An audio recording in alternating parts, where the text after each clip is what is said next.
우리 이제 다 같이 잠시 기도하고 우리 말씀 받도록 하겠습니다. 기도하겠습니다. 아버지 하나님, 이 복된 주일 예배 가운데 주께서 너무나도 사랑하시는 주의 백성들을 한자리에 모아주셨습니다. 오늘도 생명력 있는 주의 말씀의 그 빛을 우리 한 사람 한 사람의 그 마음에 비추어 주시옵소서. 그때에 우리의 마음을 덮고 있는 그 모든 어두운 구름들이 다 물러갈 수 있도록 도와주시옵소서. 그 말씀의 빛 비칠 때에 정말 우리가 그 은혜로 새 힘을 얻으며 도전받고 다시금 우리의 마음을 다잡을 수 있는 복된 성도들 되게 하여 주옵소서. 우리를 너무나도 사랑하셔서 자기 자신을 다 내어주신 우리 주 예수 그리스도 이름으로 기도합니다. 아멘. 이 시간 우리가 함께 받으실 하나님의 말씀은 신약 성경 누가복음입니다.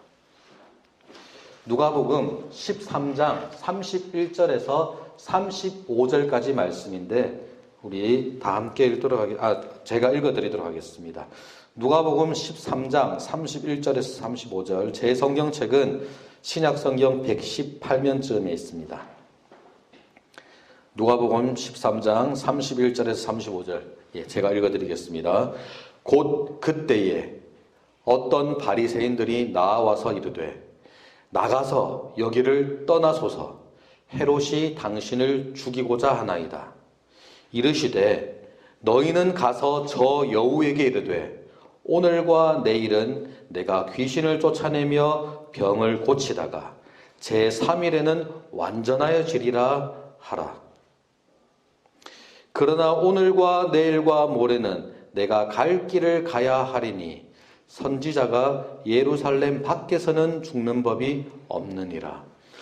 예루살렘아 예루살렘아, 선지자들을 죽이고 내게 파송된 자들을 돌로 치는 자여, 암탉이 제 새끼를 날개 아래 모음같이 내가 너희의 자녀를 모으려 한 일이 몇 번이냐. 그러나 너희가 원하지 아니하였도다. 보라, 너희 집이 황폐하여 버림바 되리라.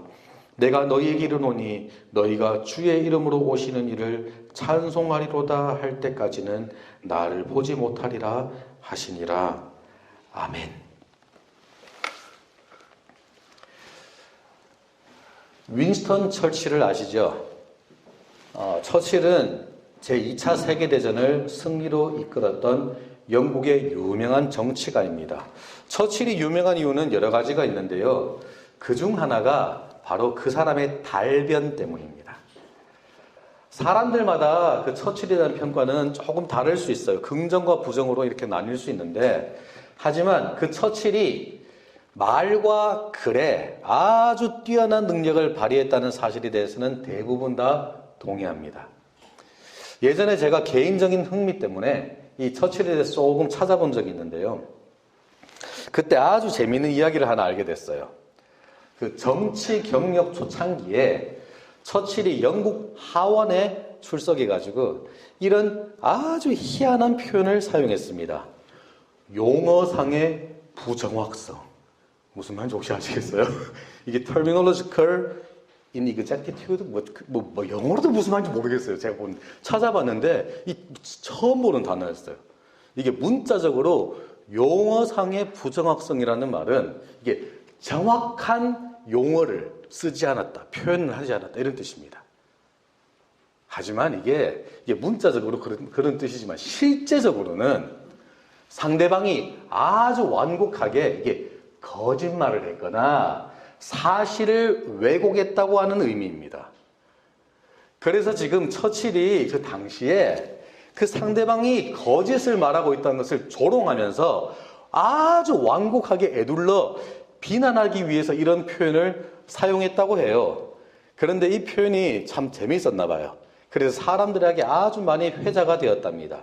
그래서 점차 이게 의도적으로 사실을 흐리거나 거짓을 말하고 있다라는 의미로 이게 확장되어서 사용되었습니다. 그리고 이제 학계에서는 이 표현을 사용할 때요, 단순히 표현이 부정확하다라는 것을 말하는 것을 넘어서 이게 그 가운데 의도적인 왜곡을 가지고, 아주 왜곡하려고 하는 그 의도를 가지고는 이런 이상한 용어를 쓰는 것이다, 이런 뜻으로 사용하는 말이 되었다고 해요. 제가 이 말이 무슨 의미인지 이해하기 쉽도록 이야기 하나 해드리겠습니다. 어릴 적에 저희 집에 손님이 한번 찾아오셨습니다. 아마 선교사님 아니면 목사님 가정이었던 것 같아요. 근데 그 집에 저보다 나이가 조금 어린 남자아이가 있었는데요. 주일이라서 어른들께서는 저녁 예배를 드리려고 다 가셨어요. 그리고 저에게 그 동생을 잘 보살피고 데리고 놀고 있으라고 이렇게 부탁을 하셨거든요. 근데 문제가 한 가지 있었습니다. 이 친구가 제가 너무나도 좋아하는 그 장난감들을 진짜 너무 조심성 없이 너무 험하게 다루는 거예요. 저는 진짜 애지중지해서 이거 막 함부로 막 잘 만지지도 못하고 이렇게 세우는 건데, 걔가 그거 막 하고 떨어뜨리고 막 이게 막 부품 막 떨어져 나고 난리가 난 거예요. 그 모습 보는데 어린 제 마음에 너무 막 짜증도 나고, 이게 막 싫기도 하고 속상하고 화가 너무 많이 나는 거예요. 제가 어떻게 할게요? 그 친구가 이거 제 장난감 못 만지게 하려고 제가 이렇게 말했습니다. 우리 아빠 목사님이야. 그래서 우리 집은 주일날에는 장난감 가지고 놀면 안 돼. 그리고 제가 다 뺏어갔습니다. 그리고 창고에 숨겨버렸어요. 그런데 여러분, 사실 이 말이 거짓말은 아닌데 동시에 사실도 아니었거든요. 이게 무슨 얘기냐? 저희 집에 그 주일날에 그 장난감 가지고 놀지 말아라는 그 암묵적인 룰은 있었어요. 하지만 분명히 어른들께서 저녁 예배 가시면서 저한테 뭐라 말씀하셨냐면, 동생 잘 데리고 놀아. 필요한 거 있으면 이거 뭐 꺼내서 먹기도 하고 뭐 다 하래요. 근데 정확하게 어떻게 말씀하시지 않으셨잖아요. 그래서 어린 제가 그 당시에 그 처칠이 말했던 그런 용어상의 부정확성을 좀 이용해 먹은 거예요. 그래서 사실이지만 굳이 그렇게 하지 않아도 되는 거. 그래서 엄연히 보자면 거짓말이었던 그런 어색한 변명을 다 집어넣어서 저의 진짜 의도는 뒤에 다 숨긴 채 제가 원하는 말을 다 이뤄냈던 거예요. 오늘 본문 말씀을 보면 이와 같은 용어상의 부정확성을 이용해서 자신들의 의도는 뒤로 숨긴 채 어색한 변명을 하고 있는 바리새인들을 볼 수 있습니다. 말씀의 맥락을 보면 지금 예수님께서 정말 힘있게 사역을 하시는 가운데 수많은 사람들이 지금 주님을 찾아오고 있습니다. 예수님께서는 지금 그 사람들을 향해서 권능의 말씀을 선포하십니다. 그 말씀 가운데 어떤 말씀들이 있었냐? 겉으로는 경건한 척하는데 실상은 하나님과 멀어져서 외식하고 있는 자들을 향해 경고하는 말씀들도 있었습니다. 31절, 오늘 우리가 읽었던 말씀 처음에 곧 그때에라고 하지요. 어떤 때냐? 예수님께서 지금 이 경고의 말씀을 선포하셨을 때입니다. 그때에 어떤 바리새인들이 예수님께 나왔습니다. 그리고 정말 예수님을 아끼고 너무 생각해 주는 것 같은 그런 권고의 말을 지금 꺼냅니다. 선생님, 지금 당장 이곳을 떠나셔야 됩니다. 왜냐하면 헤롯이 지금 선생님을 죽이려고 하고 있어요. 여러분 좀 어색하잖아요, 그죠? 다른 사람들도 아니고 바리새인들이에요. 지금 예수님의 목숨을 구하기 위해서 그 바리새인들이 이렇게 친절한 말을 하고 있다고요? 어색하지 않으십니까? 당시 바리새인들이 예수님을 어떻게 생각하고 있었던지 우리는 이 복음서를 통해서 잘 알고 있지 않습니까? 결국 바리새인들은 예수님과 같은 곳을 이렇게 바라보고 있는 것 아닙니다. 실제로 누가복음 말씀에서도 몇 장만 지나가면 이 바리새인들이 바로 이 동일한 바리새인들이 그 예수님을 체포하고 매질하고 결국 처형하도록 헤롯을 막, 다른 사람도 아니고 그 헤롯을 막 부추기고 있는 것을 우리가 보게 됩니다. 따라서 지금 누가복음 13장의 이 말씀에서 바리새인들이 정말 예수님을 생각하고 있는 것 같다면 이건 지금 둘 중 하나입니다. 첫 번째, 예수님께서 진짜 드디어 우리 주님을 정말 마음 다해서 생각해주고 위하는 정말 착한 바리새인들을 드디어 만나셨거나, 아니면 지금 이 바리새인들의 마음에는 무언가 다른 의도가 지금 숨어 있는 것입니다. 둘 중 하나입니다. 제 생각에는 지금 바리새인들이 용어상의 부정확성을 지금 이용해서 자신들의 진짜 의도는 뒤에 숨긴 채 어색한 이 말들로 지금 예수님을 속이려고 하는 것 같습니다. 실제 헤롯이 예수님을 죽이려는 계획을 가지고 있었는지 그 여부 전혀 중요하지 않습니다. 다만 지금 바리새인들은 예수님을 자기 눈앞에서 쫓아내기 위한 수단으로서 지금 이 말을 하고 있는 것 뿐입니다. 그렇습니다, 여러분. 사실은 헤롯이 아닙니다. 누구냐? 예수님을 예루살렘에서 내보내고 싶어하고 있던 사람들은 바리새인들입니다. 헤롯이 아니라. 왜냐하면 이 바리새인들에게 지금 예수님이 너무 큰 위협이 되고 있거든요. 예수님의 행적을 보십시오.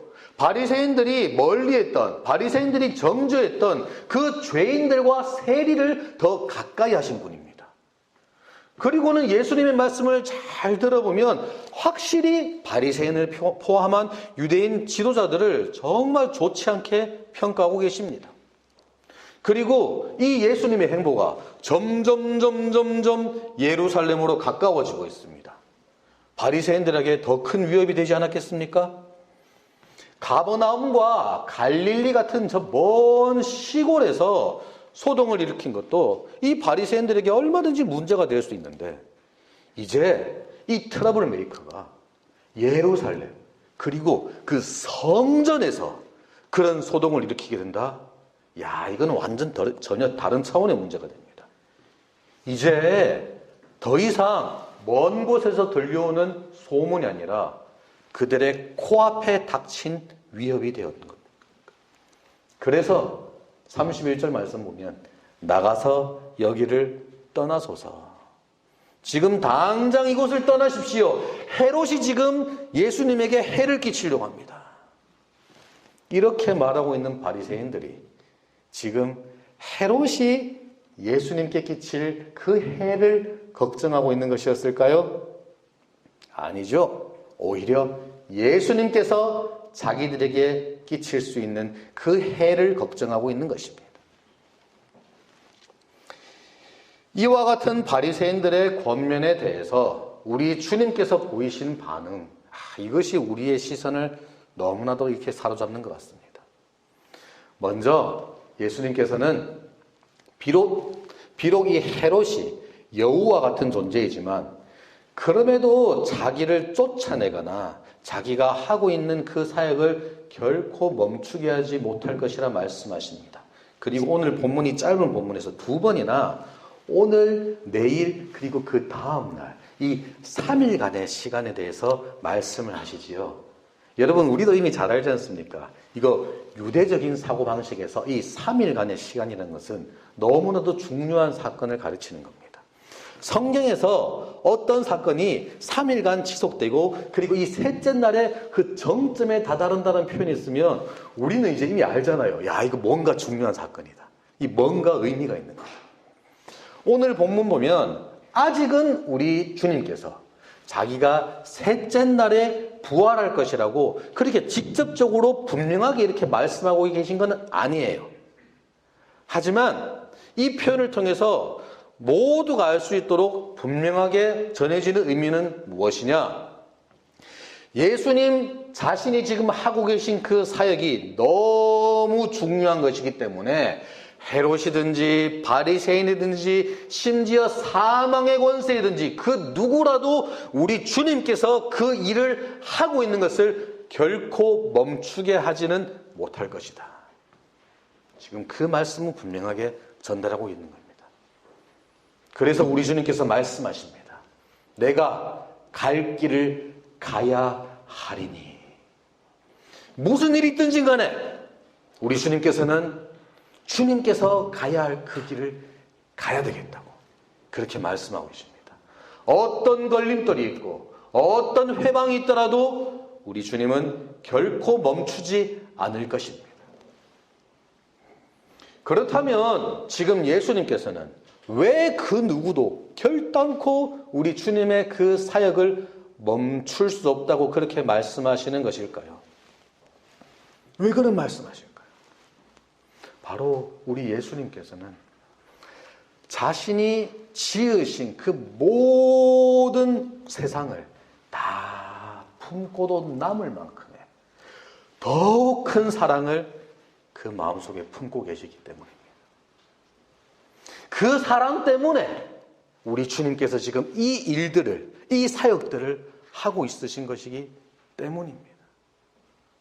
그렇게 예수님께서는 지금 예루살렘을 바라보시면서 마음이 찢어질 듯이 아파하십니다.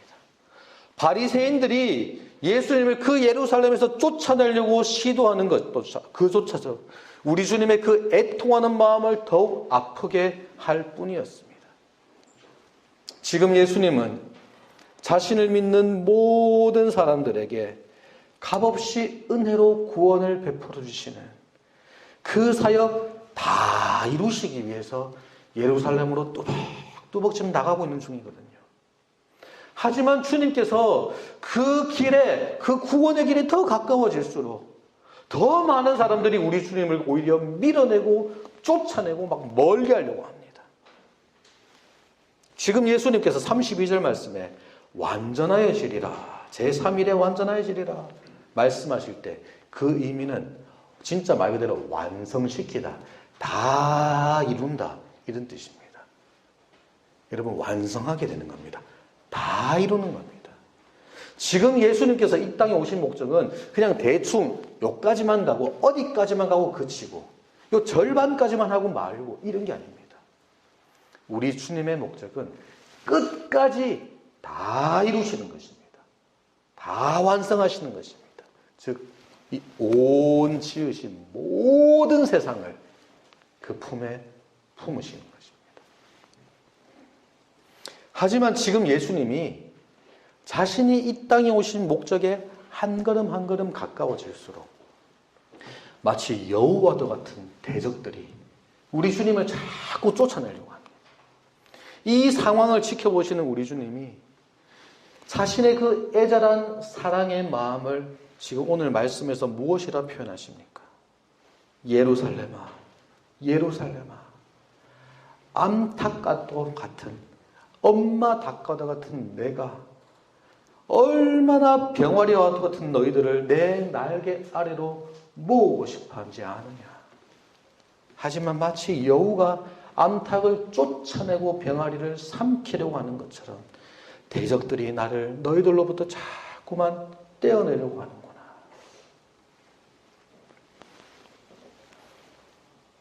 세상은 우리로부터 주님을 자꾸 멀리 쫓아내려 합니다. 더욱 안타까운 사실은 오늘 본문 말씀에서 우리가 잘 볼 수 있는 것처럼 때로는 잃어버린 영혼들을 주님의 품 안으로 인도해야 될 사람들이 오히려 그 사이를 더 멀어지게 만들 때가 종종 있다는 것입니다. 헤롯이 정말로 주님을 붙잡아 죽이고자 하는 계획을 가지고 있었을는지도 모릅니다.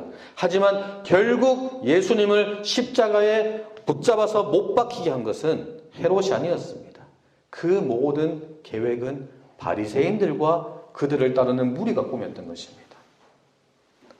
엄마 닭인 예수님이 자신이 너무나도 사랑하시는 병아리와 같은 주의 백성들을 그 사랑의 날개 그늘 아래로 모으고 데리고 가고 싶어 했지만 사실은 이 바리새인들이 그 병아리들을 결코 암탉 가까이 가지 못하도록 이렇게 막 떨어뜨려 놓고 있던 그런 존재들이었던 거예요.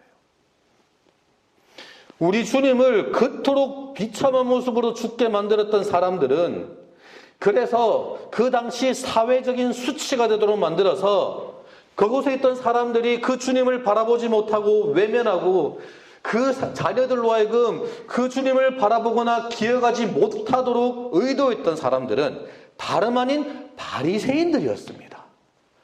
본래 사람들로 하여금 그리스도를 바라보고 그 그리스도께로 인도하기 위해서 주어진 것이 하나님의 율법 아니었습니까? 그런데 그 율법을 가장 누구보다 잘 지키고 있다고 하는, 그 율법을 지킨다고 하는 명목을 가지고 있었던 그 바리새인들이 때로는 헤롯을 빙자하기까지 해서까지 오히려 사람들로 하여금 그 그리스도로부터 더 멀어지도록 만들었던 겁니다. 그렇습니다. 어떻게 보면 여러분, 사실 여우는 헤롯이 아니라 바리새인들 아니었을까요? 하지만 여러분, 그럼에도 우리 주님은 결코 멈추지 않으십니다. 예수님은 우리를 그분의 품 안으로 부르시는 것을 결코 멈추지 않으십니다. 여우들의 회방이 극심한 상황 가운데서도 자신이 너무나도 사랑하시는 그 주의 백성들을 그 은혜와 구원의 날개 아래에 모으시기를, 품으시기를 결단코 멈추지 않으시는 분이 바로 우리 주님이십니다.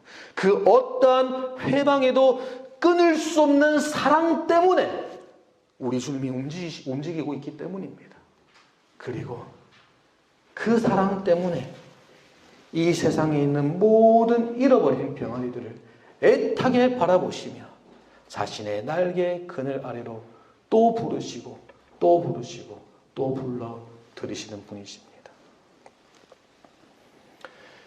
이처럼 오늘 본문 말씀에서 우리가 알 수 있게 되는 것은 그 어떠한 상황에도 불구하고 우리 주님은 결단코 멈추지 않으신다는 사실입니다. 그리고 예수님께서 우리를 그분의 날개 밑으로 들어와 그 안위함을 누려야 되는 그 병아리라고 비유하실 때 우리가 또 한 가지 알게 되는 사실이 있습니다. 그것은 바로 그 주님의 날개의 그늘 아래에서만 우리가 참된 평안을 누릴 수 있다는 사실입니다. 우리 주님의 날개 그늘 아래, 그곳이 바로 우리가 돌아갈 것이고, 그곳이 바로 우리가 머물러야 될 것이고, 그곳이 바로 우리가 속한 곳입니다. 유명한 기독교 작가 C.S. 루이스를 들어보셨죠? 그 C.S. 루이스는 사람들의 마음 가장 깊은 곳에 이 세상 넘어 그 무언가를 향한 어떤 갈망이 있다고 생각했습니다. 그래서 그 사람의 글에 보면 이 갈망에 대해서 적은 글들이 많고, 그 사람의 뭐 재미있는 소설 이런 것들, 난 이야기 이런 거 보면 그 갈망이라는 것을 사용해서 이야기를 풀어나가는 장면들이 종종 보입니다. 그래서 이 C.S. 루이스가 번역조차 하기 어려운 독일어 단어가 있는데요. 젠주트, 제가 찾아봤는데 자기가 만들어냈다는 것 같아요. 아무래도 이런 단어를 막 사용하면서 이 갈망에 대해서 이렇게 설명합니다.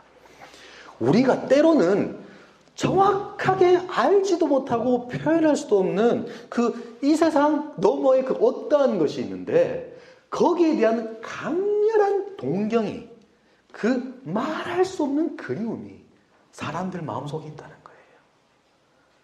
C.S. 루이스는 이것을 하나님께서 모든 사람들의 마음속에 심어 놓으신 하나님에 대한 향수, 그거라고 표현했습니다. 그래서 그 향수가 있기 때문에 사람들이 누구든지 간에 진리와 아름다움에 대해서 추구하게 된다, 그렇게 말하고 있어요. 그렇습니다. C.S. 루이스가 말한 이 갈망을 오늘 본문의 이미지를 빌어서 표현하자면, 모든 사람들은 자신의 마음 가장 깊은 곳에 그 주님의 날개 그늘을 찾아 돌아가고 싶은 그런 갈망이 있는 존재들인 거예요. 이 갈망은 그리고 모든 사람이 가지고 있어요. 그 정체를, 이 갈망의 정체가 뭔지 알든 모르든 상관없이, 그리고 그 갈망의 본질은 결국에는 주님의 그 날개 그늘 아래서 참된 안식을 누리고 싶다, 평안을 누리고 싶다 라는 이 소망입니다. 다시 말해, 이 갈망은 모든 사람들의 마음 가장 깊은 곳에 느끼는 본향, 고향, 즉 주님의 품을 향한 그리움입니다. 물론 여러분, 복음을 듣지 못한 사람들이나 예수님을 믿지 않는 사람들은 자신의 이 갈망이 오직 주님의 품 안에서만 채워질 수 있다는 이 생각을 거부할 수 있습니다. 하지만 그런 사람들조차도 자기 마음 가장 깊은 곳에 언제부터인지도 모르게 그 정체 모를 갈망이 자리 잡고 있다는 그 사실을 부인하지는 못합니다. 단지 그 갈망이 정확하게 무엇을 그렇게 목말라 하는 것인지, 아니면 어디에서만 그것이 충족될 수 있는 것인지를 알지 못하는 상태일 뿐입니다. 그리고 어디를 가더라도 무엇을 하더라도 이 세상에 존재하는 것으로는, 그리고 이 세상의 방식으로는 그 갈망을 완전히 채울 수 없음을 계속해서 다람쥐 쳇바퀴 돌듯이 그 삶에서 반복해서 경험하고 또 깨닫고 또 갈망하고 또 다른 것으로 채우려고. 그것이 주님을 모르는 사람들의 삶인 것입니다. 물 밖에 나온 물고기는 아무리 헐떡이며 발버둥 쳐보아도 물 밖에 있는 그 어느 곳으로도 그 헐떡이는 숨을 진정시킬 수 없는 법입니다. 유일한 해결책은 다시금 물속으로 들어가는 수밖에 없습니다.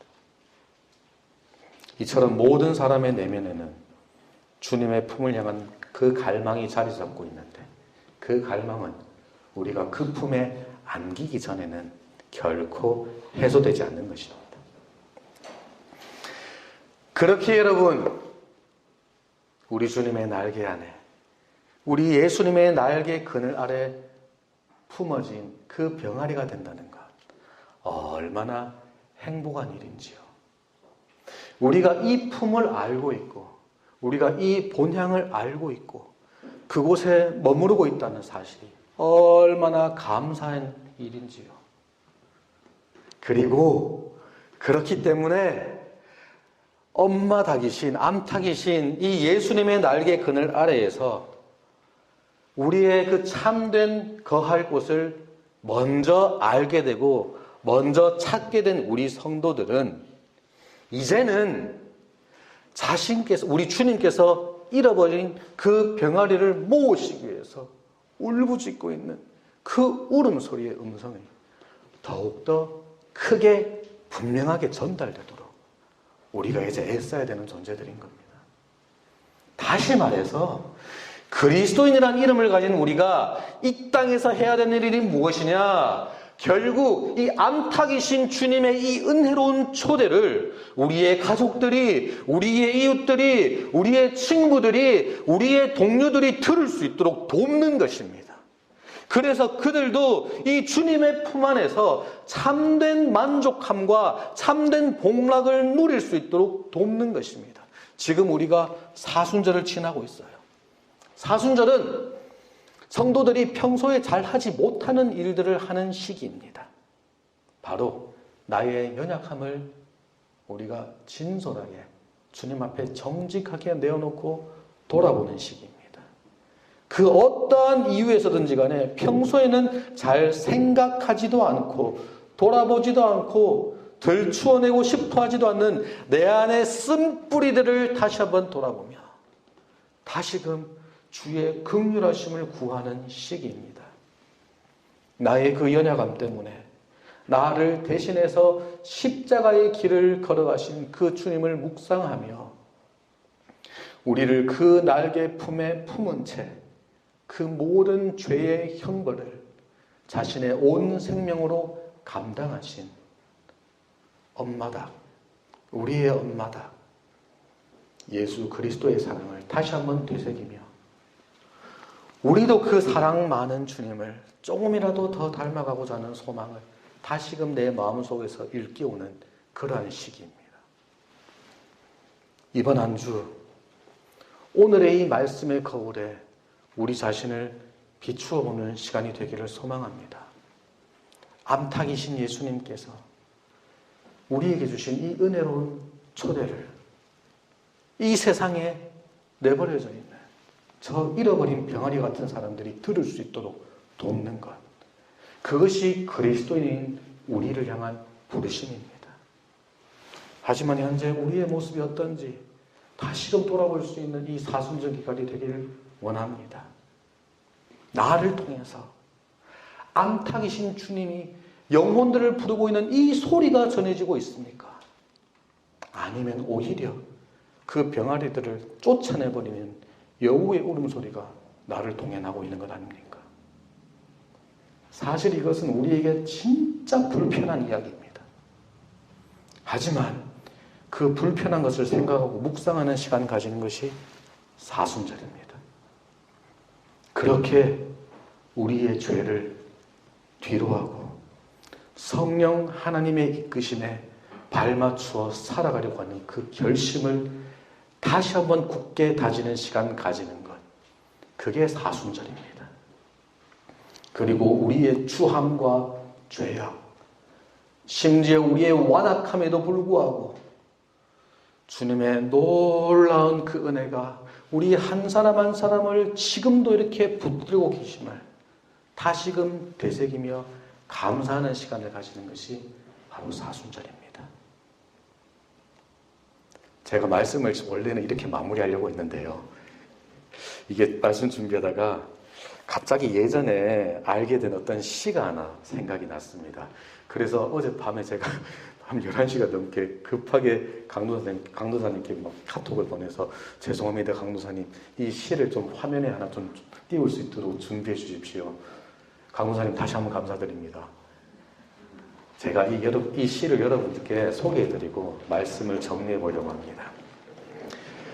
제라드 맨리 홉킨스라고 하는 19세기 영국의 시인이 쓴 신의 장엄이라고 이렇게 우리는 시중에 이렇게 번역이 되어 있는데 저는 하나님의 장엄하심이라고 말하고 싶어요. 하나님의 장엄하심.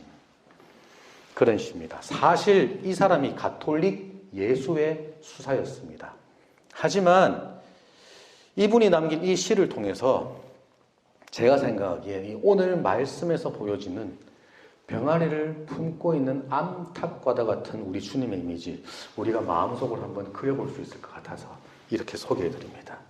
제가 읽을 테니 우리 성도님들 다 같이 눈으로 한번 따라 읽어보시기 바랍니다.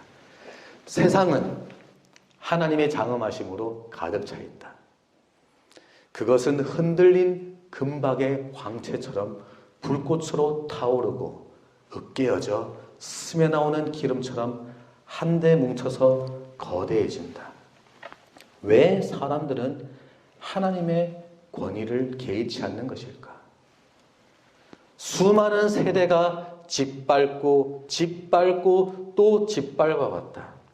만물이 거래로, 사람들이 하는 장사로 시들어지고 노동으로, 사람들이 하는 일로 흐려지고 더럽혀졌다. 사람의 때가 묻고 사람의 냄새를 풍긴다. 대지는 이제 황폐해지고 신발을 신은 우리의 발은 감각이 없다는 것은 그것을 느끼지 못한다는 말입니다. 이 모든 것에도 자연은 절대 소진되지 않는다. 사물 가장 깊숙한 곳에는 가장 소중한 신선함이 살아있다. 그리고 최후의 빛이 암흑의 서쪽에서 사라진다 하더라도 아침이 동력 저 갈색 가장자리에서 솟아오른다. 원래는 제가 마지막 두 줄은 빨간색으로 하이라이트 해놨습니다. 왜냐하면 성령께서 이 구부러진 세상을 따스한 가슴과 빛나는 날개로 품고 있으니, 햇살이 이렇게 쫙 비치는 것을 성령 하나님이 그분의 날개를 펼쳐서 따스한 가슴으로 이 온 세상을 품고 있는 이미지로 이렇게 이 시인이 노래한 거예요. 마지막 저 한 줄을 딱 갑자기 생각나가지고 날개 어디선가 들어봤는데 어디였더라 찾다가 지금 겨우 찾았습니다.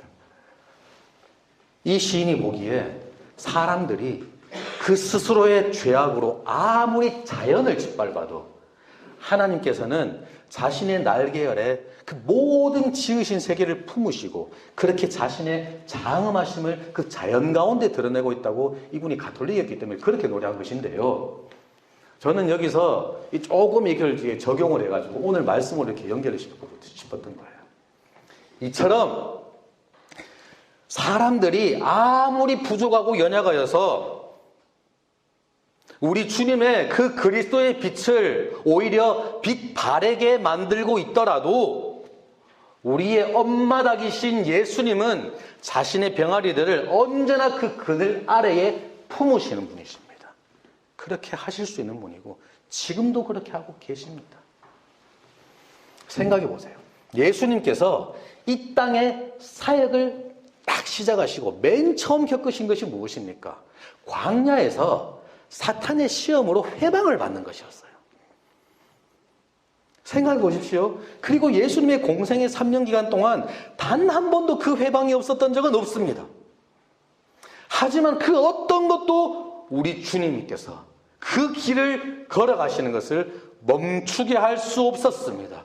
오늘 우리가 함께 살펴봤던 것처럼 예수님의 그 닭장에는 항상 여우가 많이 있었습니다. 하지만 예수님께서는 결코 멈추지 않으셨습니다. 아무리 여우가 날뛰더라도 우리의 엄마 닭은 그 여우보다 훨씬 능력이 많으시고 강하신 분이셨거든요. 그리고 계속해서 우리를 그분의 품으로 불러들이십니다. 그리고 우리를 사용하셔서 다른 사람들도 그 날개 품으로 오도록 불러들이십니다. 예수님께서는 이 부르심을 결단코 멈추지 않으실 것입니다. 그렇기에 우리도 또한 우리 주님을 따라서 결코 멈추지 않기를 소망합니다. 지금도 우리를 도우시는 성령 하나님의 은혜를 의지하면서 우리의 엄마닥이신 예수님의 그 간절한 초대에 그 초대하는 울음소리를 있는 그대로 이 땅에 전할 수 있는 우리 모두가 되게 하시기를 우리 주 예수 그리스도 이름으로 간절히 축원드립니다. 우리 시간 다 같이 잠깐